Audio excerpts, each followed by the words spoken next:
For most people, there is great comfort in routine. We cling to it like an old friend, drifting through life with the certain knowledge that tomorrow will be much like today, which is much like yesterday and the day before that. There's a certain sense of passive security that comes from a routine. Yet, often, just at the edges of our reality, there's a vague feeling of disquiet, as if something isn't quite as it should be. That's because conforming to a routine is like willingly consigning oneself to a gilded cage. It may be pleasant and sheltered, but the bars are in place, and there are times when the need for freedom is almost suffocating. For Justine Last, Jennifer Aniston, the comfort of routine has crippled her. By her own admission, she feels like she's in a prison on death row. Life has become an unbearable wasteland of sameness, a trek to oblivion where her sole companions are monotony and weariness. For Justine, the cage is not gilded and the bars are so close together that she can barely see through the gaps. She has a job, a husband, and a home, but none of those things mean anything, except to offer the bland assurance that they were there yesterday, are there today, and will be there tomorrow. She's a retail clerk at a place called Retail Rodeo, an establishment that makes Walmart look upscale. Her husband, Phil, John C. Reilly, is a house painter who spends his days working and his evenings sitting in front of the TV and smoking pot with his best friend, Bubba, Tim Blake Nelson. Phil isn't a terrible husband, he doesn't beat Justine and he occasionally seems to care about her, but he's not the man Justine thought she married 7 years ago. Then along comes Holden Werther, Jake Gyllenhaal, a 22-year-old who joins the Retail Rodeo staff. He keeps to himself and reads Catcher in the Rye during his lunch breaks. Che took his adopted name from the novelle. Holden is a lost soul. Like Justine, he is dissatisfied with the routine of his life. She is drawn to him, and he becomes obsessed by her. Soon, they have embarked upon the kind of explosive affair that can only result when two people are drowning in desperation. At first, Justine convinces herself that she loves Holden, but that illusion passes. Then, she recognizes that being with him, which at first seemed like freedom, is just another cage. He is unbalanced, and that mental instability makes him a danger to himself and to others.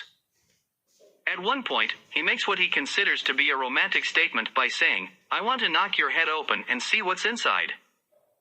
In the end, Justine finds herself at the crossroads, and, considering the degree of acuity with which her character has been presented, we know what she's going to do before she does.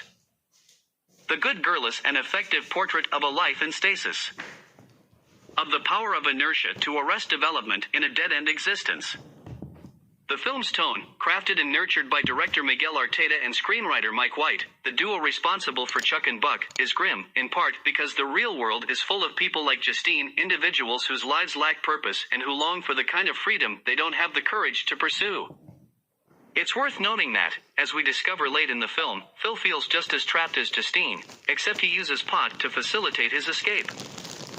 As was true of Chuck and Buck, Arteta and White peppered the film with moments of dark, satirical comedy. One of the principal conduits of this is Justine's co-worker, Cheryl, Zooey Deschanel, the sister in Almost Famous, who loves tossing profanities and inanities into the welcome shoppers announcements she makes over the store public address system. The oblivious customers don't notice. There's also a Bible-thumping security guard, played by White, who is keen to have Justine attend one of his Bible studies. For Jennifer Aniston, this is clearly an attempt to escape the Friends typecasting. Her performance is forceful and effective, she effortlessly submerges herself into the role, and, after only a moment's hesitation, Aniston has vanished and all that's left is lonely, trapped Justine. Many actors, especially those who are identified with one particular role, bring a great deal of baggage with them to any part. That's not the case here.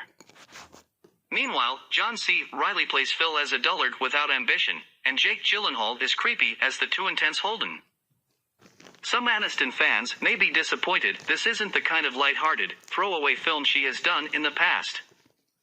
It's a work of some substance that requires an investment of attention and effort on the part of the viewer. The Good Girl is not mainstream fare.